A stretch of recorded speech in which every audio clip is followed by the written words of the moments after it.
특별히 오늘은 우리가 읽은 신약성경 베드로전서 1장 3절에서 12절의 말씀을 통하여 오늘 이 시대 우리 그리스도인들에게 있어서 하나님이 주신 소망이 우리의 신앙생활에 있어서 얼마나 귀중한 영적인 기쁨이 되고 영적인 힘이 되는가에 대하여 말씀을 통하여 배워보는 시간을 가지고자 합니다. 오늘 우리가 읽은 본문 말씀인 베드로전서의 말씀은 초대교회 당시 사도 베드로가 본도, 갈라디아, 갑바도기아, 아시아, 비두아 지방에 흩어져 있던 디아스포라 유대인들에게 보낸 편지라고 할 수 있습니다. 우리가 잘 알다시피 초대교회 당시 유대인 출신의 그리스도인들이 로마 제국의 무서운 박해 속에서 전 세계에 흩어져 살고 있었습니다. 로마의 무서운 기독교 박해 속에서 디아스포라 유대인 출신의 그리스도인들은 예수님을 믿는 신앙이라는 진리 가운데서 과연 이 진리의 신앙을 굳건히 지켜야 하는지 아니면 로마의 기독교 박해에서 벗어나기 위해 신앙을 버려야 하는지 깊은 갈등 가운데 빠져 있었습니다. 날이 갈수록 로마의 기독교인에 대한 박해는 점점 심해지고 있었으며 그로 인하여 많은 그리스도인들은 하나님 중심의 신앙을 버리고 배교의 길에 들어서고 있었습니다. 어제까지만 해도 함께 칸타콤의 깊은 동굴 속에서 함께 예수님의 신앙을 지키던 신앙의 동료가 어느 순간 신앙을 버리고 배교자의 길을 걷는 모습을 보는 그리스도인들은 신앙적으로 많이 지쳐 있었습니다. 그들에게는 더 이상의 영적인 소망이 없었고 다시 돌아갈 곳도 없었습니다. 가는 곳마다 원수 마귀의 세력이 그들을 영적으로 육적으로 사납게 공격하고 있었습니다. 이 중세 기독교 역사를 보면 로마의 기독교 박해는 무시무시했습니다. 살아있는 기독교인들을 십자가에 못 박고 그 위에 기름을 뿌려서 태워 죽였어요.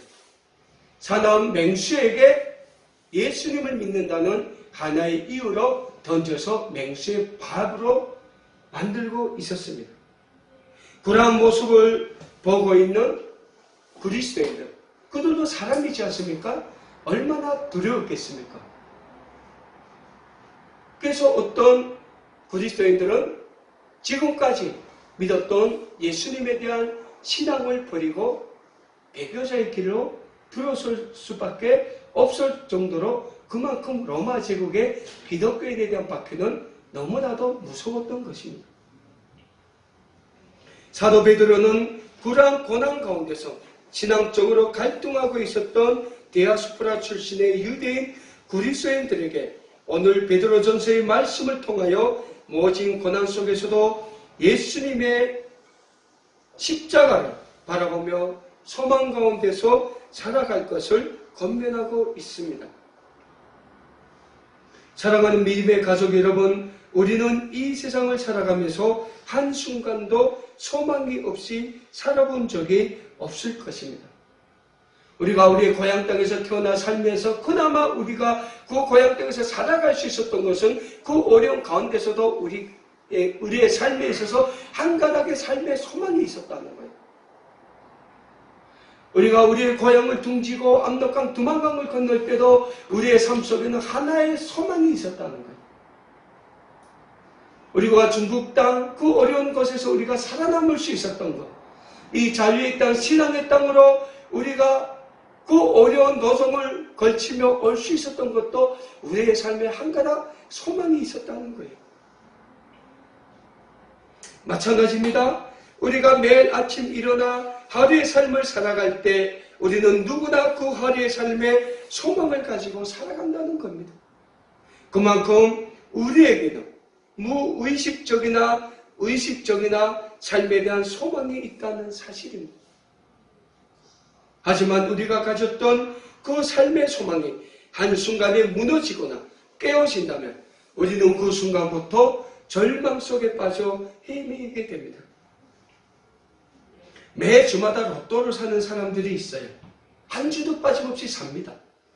근데 그 로또를 사는 사람에게는 언젠가는 자기 자신도 1등을 맞을 수 있다는 무의식적인 소망이 잠재하고 있기 때문에 매주 로또를 산다는 겁니다. 주식을 하는 사람은 언젠가는 자기가 보유하고 있는 주식이 대박을 칠 거라는 무의식적인 소망이 그 삶에 잠재하고 있기 때문에 주식을 하는 거예요. 카지노에서 도박을 하는 사람은 언젠가든 자기 자신도 1억 한금을 얻을 수 있다는 잠재된 소망으로 잃어도 계속 도박을 한다는 사실입니다. 하지만 자기 자신이 가졌던 그 인생의 소망, 삶의 소망이 깨어지고 무너지는 현장에서 사람들은 누구나 인생의 허무함을 느끼게 된다고 합니다. 그래서 자신이 가졌던 인생의 소망이 무너져 내리면 사람은 극단적으로 자살이라는 비참한 삶의 결과를 택하게 되는 것입니다.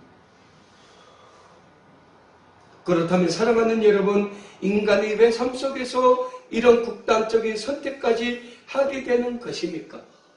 그것은 우리의 삶 속에 잠재되어 있고 우리가 늘 우리의 삶 가운데서 가지고 있는 그 삶의 소망이 누구를 향한 소망인가라는 문제가 될 것입니다. 많은 경우 우리의 삶 속에서 한순간에 우리가 가졌던 인생의 소망, 삶의 소망이 깨어지고 무너지는 현장에서 우리가 허무함을 느끼게 되는 것은 우리의 소망이 많은 경우 우리 인간이 추구하는 삶의 목표에 소망을 맞춰 살기 때문이다라는 사실입니다. 그래서 인간은 보잘것없는 인간의 삶의 목표를 향해 아등바등거리며 한 생을 힘겹게 살아가고 있는 것입니다. 물론 사람이 한 생을 살면서 행복한 삶, 부유한 삶, 건강한 삶을 누릴 권리가 있고 그러한 삶을 목표로 정하고 살아가는 것은 당연한 인생의 이치가 됩니다. 하지만 늘 그러한 인간적인 욕구와 인간적인 욕망, 인간적인 욕심을 추구하며 살다 보면 어느 순간에는 우리의 삶이 지치게 되고 우리의 삶이 힘들고 우리의 삶이 외롭고 우리는 그러한 가운데서 삶의 의욕을 잃어버릴 때가 많이 생기게 된다는 사실입니다. 그래서 성경에서는 우리에게 믿음과 함께 소망을 강조하고 있습니다. 소망은 우리 그리스도인들로 하여금 예수님에 대한 신앙의 믿음을 지속하게 해주고 신앙의 믿음을 자라게 하며 그 신앙의 믿음으로 예수님의 사랑을 실천하게 하는 영적인 에너지를 주고 있는 것입니다. 그래서 우리 그리스도인들에게는 하나님이 주신 하늘의 소망이 절대적으로 필요한 것입니다. 그러한 의미에서 오늘 우리가 읽은 본문 말씀인 베드로전서 1장 3절에서 12절의 말씀에서는 우리에게 오늘 이 시대를 살아가면서 어떠한 소망을 가지고 살아가야 하는가에 대해서 우리가 어떤 소망을 가질 때만이 우리의 삶이 기쁘고 영적으로 충만한 삶이 될 수 있는가에 대하여 몇 가지 교훈의 말씀을 주고 있다고 할 수 있겠습니다. 첫 번째로 오늘 본문 말씀에서 우리 그리스도인들에게 있어서 참 소망은 예수 그리스도가 되어야 한다고 말씀하고 있습니다. 오늘 본문 3절에서 사도 베드로는 우리에게 이렇게 말씀하고 있습니다. 우리 주 예수 그리스도의 아버지 하나님을 찬송하리로다. 그의 많으신 긍휼대로 예수 그리스도를 죽은 자 가운데서 부활하게 하심으로 말미암아 우리를 거듭나게 하사 산 소망이 있게 하시며라고 말씀하고 있습니다.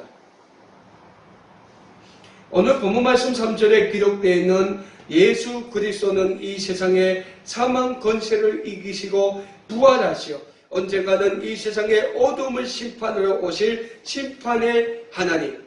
그럼에도 불구하고 우리 믿음의 성도들에게는 하나님의 영생을 주시는 구원주 하나님이시기에 오직 우리 주 예수님에게만 찬송망이 있음을 영적으로 잘 묘사하고 있는 말씀이 오늘 본문 3절의 말씀이라고 할 수 있습니다. 그래서 우리가 매주일 예배 중 신앙 고백을 통하여 십자가에 죽으시고 부활하시고 산자와 죽은 자를 심판하시는 우리 주 예수 그리스도를 우리는 믿는다고 고백하고 있는 것입니다. 하지만 예수 그리스도로 말미암아 우리에게 넘치게 주시는 하나님의 참 소망은 그 누구에게나 다 주어지는 특권은 아니라고 오늘 본문 3절의 말씀에서는 또한 우리에게 교훈하고 있습니다. 오늘 본문 3절 말씀 후반에 거듭나게 하신다라는 단어는 예수 그리스도의 십자가의 보혈의 은혜로 모든 과거의 죄에서 깨끗하게 하심을 받은 참된 그리스도인들만이 하나님이 주시는 하늘의 참 소망을 가지고 이 세상에서 빛과 소금의 역할을 감당하며 예수님의 사랑의 백성으로 살아갈 수 있음을 영적으로 잘 교훈해 주고 있는 말씀이라고 할 수 있습니다. 예를 들면 이런 얘기예요. 자, 우리가 신앙생활합니다. 근데 많은 경우 신앙생활하면서 우리가 그 어떤 갈등을 겪을 때가 있어요. 내가 교회 다닙니다. 교회 다니는데 어느 순간부터 같은 교회 동료인데 마음에 안 들어요. 그러면 그 동료가 괜히 미워요. 그러면 무슨 생각 듭니까? 내가 교회에 나가야 될까 말아야 될까 이러고 있는다는 거예요. 그 동료와 그 갈등을 해결하고 그 동료가 하할 생각은 안 하고 미우면 괜히 미운 거예요. 그럼 그 미움이 어디 갑니까? 교회 가요. 교회가 미운 거예요. 교회가 싫은 거예요. 그럼 며칠 고민합니다. 그러다 뭡니까? 안 나와요. 근데 참된 그리스도인들은 어떤 사람이라고 하고 있습니까? 그 동료와 갈등이 있고 미움이 생기고 하면 기도하는 가운데 하나님 나 저 동료를 사랑하게 해주세요. 저 동료와 화해하게 해주세요. 이 기도를 먼저 한다는 거예요. 그리고 먼저 사랑의 손길을 내민다는 거예요. 그게 하고 나면 어려운 게 아닌데 사람이니까 못하는 거예요. 괜히 미움이 생기고 괜히 그 동료가 믿고 내가 신앙생활 하는데 내보다 늦게 나온 동료가 더 신앙생활 잘해요. 어느 순간 내가 집사가 돼야 되는데 예를 들면 내보다 늦게 나온 동료가 집사가 돼요. 그럼 누가 미워요? 목사가 미운 거예요. 아니 내가 더 먼저 나왔고 내 보기는 내가 열심히 했는데 왜 내보다 늦게 나왔고 내 보기는 그래도 신앙생활 열심히 안 한 건데 왜 저 사람이 집사가 되냐? 그러면 그 집사가 미운 게 아니라 목사가 미워. 왜? 목사가 집사로 만들었다는 거예요. 목사가 자기를 미워한다는 거예요. 예를 들면 그런 거예요. 근데 분명 그 성도를 향한 하나님의 거룩한 뜻이 있다는 거예요.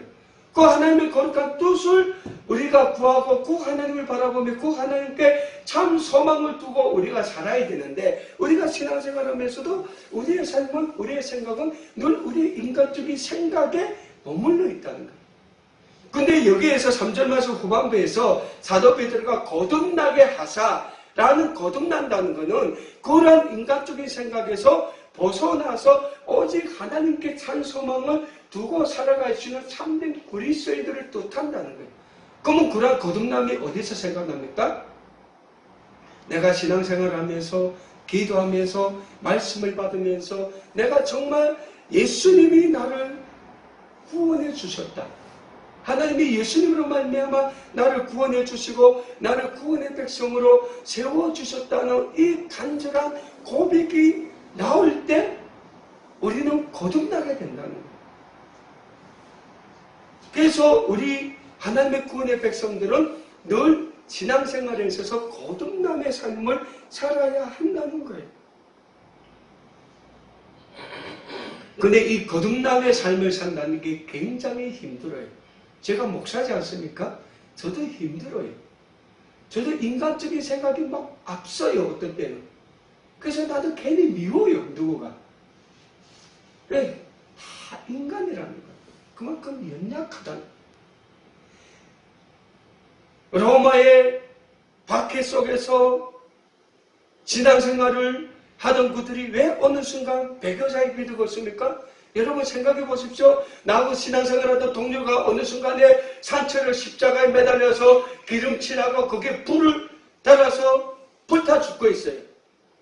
내 동료가 어느 순간에 사자의 고깃밥으로 던져지고 있어요. 그런 모습을 보면 여러분들이 신앙이 흔들리겠습니까? 안 흔들리겠습니까? 제가 목사님도 흔들릴 거예요. 근데 사도 베드로는 그러한 그리스도인들에게 뭐라고 합니까? 그러한 가운데서 예수님을 바라보라는 거예요. 우리를 위해서 십자가에 달려 죽으신 그 예수님을 바라보고 그 십자가에 죽으시고 3일 만에 사망 권세를 깨시고 다시 부활하신 그 부활의 예수님을 바라보라는 거예요. 그러면 그 어떤 신앙 가운데서도 그 어떤 어려움 가운데서도 우리의 삶 속에 참 소망이 생긴다는 거예요. 여러분 사람이 육신적으로나 이게 죽는 게 어려울 것 같죠? 그렇게 안 어렵더라고요. 죽는다는 게. 내가 자살하겠다 딱 마음 먹고 자살하지 않아요. 안 어려워요. 근데 그렇게 죽은 다음에 우리에게 차려지는 게 뭡니까? 우리가 하나님이 계시는 영원한 천국의 삶을 사냐, 영생을 얻냐, 아니면 우리가 그 영혼이 지옥으로 가느냐. 그럼 많은 사람들이 그래요. 너 천국 봤냐? 너 지옥 봤냐? 이러고 있어요. 근데 거듭난 사람들, 하나님께 찬 소망을 두고 있는 사람들은 하나님이 계시는 영원한 천국, 영생의 삶을 바라고 믿는다는 거예요. 신약성경 요한일서 3장 3절에서 우리에게 이런 말씀을 주고 있습니다. 주를 향하여 이 소망을 가진 자마다 그의 깨끗하심과 같이 자기를 깨끗하게 하시느니라 라고 말씀하고 있어요. 사랑하는 믿음의 여러분, 우리는 예수님의 십자가의 벌로 하나님의 값주고 사신 하나님의 구원의 백성들이라는 사실을 잊지 말아야 합니다. 그래서 우리는 늘 우리의 삶의 자세를 예수님의 십자가 앞에서 참되고 바르게 해야 된다는 사실입니다. 그리고 우리의 모든 신앙의 삶, 믿음의 삶 가운데서 예수 그리스도를 참 소망의 주님으로 모시고 살아가기에 힘써야 한다는 사실입니다.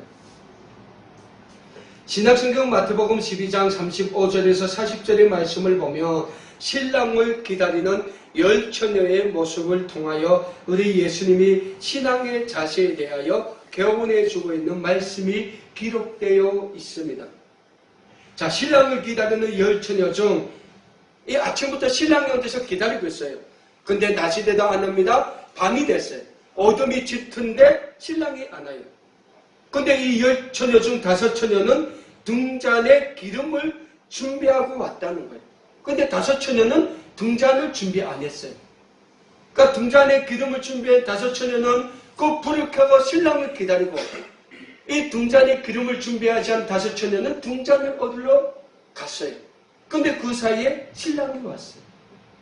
결국 등잔에 기름을 가지고 신랑을 기다리던 슬기로운 5처녀는 이 신랑 대신 예수님과 함께 하나님이 준비하신 하늘의 천국잔치에 들어가게 됩니다. 하지만 그와 반대로 등잔에 기름을 준비하지 못한 5처녀는 기름을 준비하러 간사에 오신 신랑 되신 예수님을 맞이하지 못하므로 하나님이 준비하신 천국잔치에 들어가지 못하게 됩니다. 오늘 우리의 삶도 마찬가지입니다. 우리가 이 세상을 살아가는 동안 이 세상의 것에 마음을 두고 살아간다면 언제 오시게 될 우리 주님을 맞이할 수 있겠습니까? 그래서 우리는 늘 우리의 삶 가운데 우리 주님을 모시고 살아가야 한다라는 사실입니다. 우리가 이 세상의 삶 가운데서 늘 우리 주님을 우리의 참 소망으로 모시고 산다면 우리는 등잔에 기름을 준비하고 신랑 되신 예수 그리스도를 기다리던 지혜로운 5처녀처럼 언제든지 오시게 될 우리 주님을 영적으로 맞이하게 되는 참 구원의 백성이 될 수 있다는 사실입니다. 저는 이 자리에 계신 우리 믿음의 가족 여러분들, 늘 이 슬기로운 다섯 처녀처럼 늘 우리 주님을 모시고 삶으로 우리 예수님이 준비하신 천국 잔치의 주인공이 되시는 지혜로운 신앙의 소유자들이 다 되실 수 있기를 간절히 소원합니다. 두 번째로 오늘 본문 말씀인 베드로전서에서는 우리에게 있어서 참 소망은 하나님이 계시는 하늘의 기업이다라고 말씀하고 있습니다. 오늘 본문 4절의 말씀에서 사도 베드로는 이런 말씀을 하고 있습니다. 썩지 않고 더럽지 않고 쇠하지 아니하는 유업을 있게 하시니 곧 너희를 위하여 하늘에 간직하신 것이라 라고 말씀하고 있습니다. 오늘 본문 4절의 말씀에서 유업이라는 이 단어는 하나님이 우리를 위하여 예배해 두고 계신 모든 영광과 모든 권세와 모든 축복을 의미하는 말씀입니다. 따라서 이 세상에서 우리가 가진 기업은 하나님이 우리를 위하여 예배해 두신 모든 영광과 모든 권세와 모든 축복에 비하면 너무나도 보잘것없는 것이다 라는 사실입니다. 저는 우리 아름다운 꿈에게 모든 여러분들이 다 부자 되길 원해요. 다 돈 많이 벌길 원해요. 왜? 그래야 우리 아름다운 꿈에게 주신 하나님의 사명을 우리가 이뤄갈 수 있지 않겠습니까? 근데 우리의 소유, 우리의 물질, 우리의 재산, 우리의 축복이 어디서 시작되어야 하는가라는 사실이에요. 분명한 사실은 우리의 모든 것은 하나님으로부터 출발해야 된다는 거예요. 하나님으로부터 시작돼야 된다는 거예요. 그래서 우리가 하나님 앞에 우리의 참 소망을 두고 우리의 참 소망이신 우리 하나님의 영광을 위해서 우리가 살아간다면 하나님은 우리의 삶을 마음껏 축복해 주신다는 거예요. 그래서 신약성경 하박국서 보면 하나님께서 우리에게 이런 말씀 주시지 않습니까? 내가 너의 곳간을 열고 넘치도록 채우지 않는가 시험해 보라고 했다는 거예요.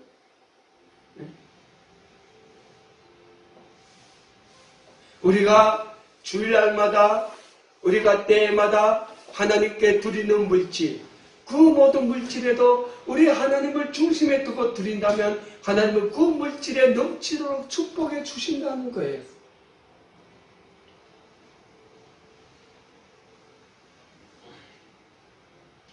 사랑하는 가족 여러분, 오늘 시대에 있어서 진정한 신앙인은 자기의 삶에 있어서 모든 보물을 하나님 나라에 쌓아두는 지혜로운 사람들이다 라는 사실입니다.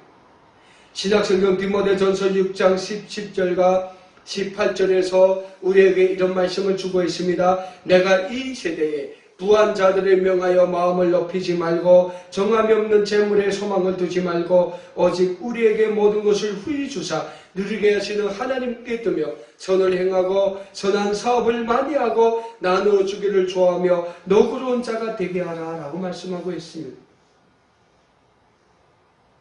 그렇습니다. 오늘 이 시대를 살아가는 우리 그리스도인들은 우리의 삶의 소망을 하나님이 계시는 하나님의 나라에 두고 살아야 하는 것입니다. 그럴 때만이 우리의 모든 것을 아시는 하나님께서 우리의 삶을 하나님의 축복하심으로 인하여 넉넉하게 축복해 주시게 될 것입니다. 이 놀라운 하나님의 축복을 받고 누리시는 참 믿음의 사람, 참 신앙의 사람들이 다 되실 수 있기를 간절히 소원합니다. 저는 우리 아름다운 꿈의 교회가 하나님의 축복 아래 있다는 걸 매일매일가 확신해요. 우리가 지난주 운영위원회에서 지난 2019년 우리 수입 지출 현황을 우리가 보고했지만은 정말 하나님이 우리 아름다운 꿈의 교회 때에 따라 부족함이 없이 채워주셨다고. 그러한 하나님의 축복의 교회라는 걸 우리가 느낀다는 거예요. 근데 거기에 더해서 우리가 정말 우리의 참 믿음, 참 신앙의 삶을 하나님께 두고 우리의 모든 것을 하나님 나라 곳간 창고에 쌓아둔다면 하나님은 우리 아름다운 꿈에게 모든 믿음의 가족 여러분들, 우리 믿음의 가정들의 하나님께서 넘치도록 축복해 주신다는 사실이에요. 마지막으로 오늘 본문 말씀 베드로전서 1장의 말씀에서는 우리의 소망은 하나님의 보호하심과 인도하심 가운데 우리의 삶 속에서 이루어진다라고 말씀하고 있습니다. 오늘 본문 베드로전서 1장 5절에서 사도 바울은 우리에게 이런 말씀을 주고 있습니다. 너희는 말세에 나타나기로 예비하신 구원을 얻기 위하여 믿음으로 말미암아 하나님의 능력으로 보호하심을 받았느니라 라고 말씀하고 있어요. 우리는 예수님으로 말미암아 하나님이 주시는 하늘의 참 소망을 가지고 사는 하나님의 축복받은 백성들이라는 사실을 잊지 말아야 합니다. 하나님은 자신의 독생자이신 예수 그리스도의 십자가의 보혈로 값주고 사신 우리 구원의 백성들인 우리에게 천국의 소망을 주시고 우리가 예수 그리스도 안에서 하나님이 주신 천국의 소망을 가지고 참된 믿음의 삶을 살 수 있도록 날마다 우리의 삶을 인도해 주시고 우리의 삶을 보호해 주시기를 간절히 원하고 계십니다. 그래서 믿음의 백성, 구원의 백성인 우리들은 하나님의 인도하심과 보호하심 가운데 늘 하나님이 주시는 하늘의 소망, 천국의 소망을 가지고 믿음의 삶, 신앙의 삶을 살아가야 하는 것입니다. 그런데 이 세상에서 살면서 우리가 하나님이 주시는 천국의 소망이 넘치는 사람에게 있어서 가장 중요한 삶의 표현은 감사하는 삶을 살게 된다는 사실이다 라는 것을 우리는 잊지 말아야 합니다. 옛날에 어떤 부자가 있었다고 합니다. 그런데 그 부자는 돈은 많았으나 자식도 없고 별로 기쁘고 웃어볼 만한 일이 없어서 고독한 삶을 살았다고 합니다. 하루는 부자가 말을 타고 여행을 가기 위해 길을 떠났습니다. 어느 정도 가는데 앞에서 람난 옷을 입은 거지 같은 어떤 사람이 즐거운 듯이 흥겹게 춤을 추며 걸어가는 모습을 이 부자가 보게 되었다고 합니다. 그래서 부자는 그 사람에게 가까이 가서 이렇게 물었습니다. 그대는 무엇이 그리 기뻐서 춤을 추시오? 라고 물었다고 합니다. 부자의 물음에 그 람난 차림에 사람이 자기는 3가지 기쁜 일이 있어 날마다 춤을 춘다고 대답했다고 합니다. 그래서 부자가 다시 그 사람에게 그 기쁜 3가지가 무엇인가고 묻자 그 사람이 부자에게 이런 답변을 했다고 합니다. 첫 번째는 하나님께서 나를 지으실 때 하등 동물이 아닌 사람으로 지으신 것이 첫 번째 기쁜 일이요. 두 번째는 이것이니 내가 다행히도 한 다리만 젊으로 동서남북을 마음대로 다닐 수 있기 때문이요. 세 번째는 지금 나를 부러워할 사람은 없으나 내가 죽으면 하나님 품에 안길 것을 생각하니 너무나도 좋아. 이렇게 날마다 춤을 춘다고 부자에게 답변을 했다고 합니다. 어떻게 보면 너무나도 옳도당치도 않는 이야기 같으나 이 거지의 3가지 기쁨의 이유의 중심에는 하나님이 계신다라는 사실을 우리가 찾아볼 수 있습니다. 그렇습니다. 하나님의 믿음의 백성, 구원의 백성들인 우리에게 주시는 참 소망의 삶은 이 세상에서 우리의 구원의 주님이신 예수 그리스도를 잘 믿고 예수님과 함께 동행하는 믿음의 삶, 신앙의 삶을 흔들림 없이 살아가는 것입니다. 그러한 믿음의 삶, 신앙의 삶을 흔들림 없이 살아가자면 우리에게 가장 필요한 삶의 요소가 있으니 그 삶의 요소에 대해서 데살로니가전서 5장 16절에서 18절에서는 이렇게 말씀하고 있습니다. 항상 기뻐하라, 쉬지 말고 기도하라, 범사에 감사하라. 이는 그리스도 예수 안에서 너희를 향하신 하나님의 뜻이니라 라고 말씀하고 있습니다. 오늘도 우리에게 하늘의 참 소망을 주시고 우리의 삶 가운데서 믿음의 삶, 신앙의 삶을 흔들림 없이 이어가기를 바라시는 우리 하나님의 은혜에 감사하는 삶, 그래서 늘 감사하는 삶 가운데서 하나님이 우리에게 주시겠다고 약속하신 천국 시민의 권리와 능력으로 이 세상에서 하나님의 영광을 위하여 당당하게 힘차게 살아가시기에 힘쓰시는 사랑하는 모든 아름다운 꿈에게 믿음의 백성, 천국의 백성이 다 되심으로 말미암아 하나님이 우리를 통하여 이루고 사시는 하나님의 구원과 그 영광을 이 세상에서 마음껏 충고하며 나타내실 수 있는 모든 믿음의 가족 여러분들이 되실 수 있기를 간절히 소원합니다.